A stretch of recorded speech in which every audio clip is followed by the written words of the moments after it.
अगला जो प्रश्न है वो है कि कौन सा ऐसा जीव है, ऑर्गेनिज्म है जिसमें सेलुलर ऑर्गेनाइजेशन नहीं होता है। ठीक है, which organism have not cellular organisation. तो हम बात करें कि viruses does not have cellular organisation.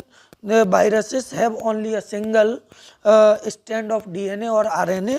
ठीक है, which forms 6% of central core and this central core is surrounded by thick covering of protein which known as capsid.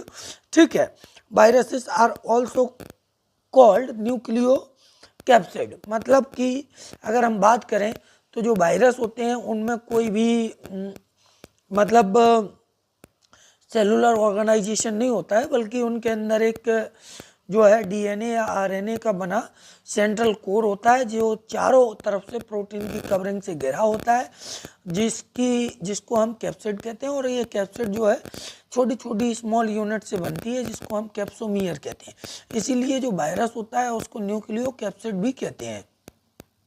अगला जो प्रश्न है वो है कि कौन सा ऐसा जीव है, ऑर्गेनिज्म है जिसमें सेलुलर ऑर्गेनाइजेशन नहीं होता है।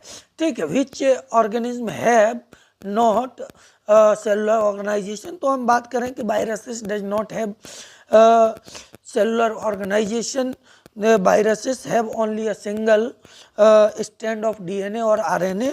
ठीक है, which forms 6% of central core and this central core is surrounded by thick covering of protein which known as capsid.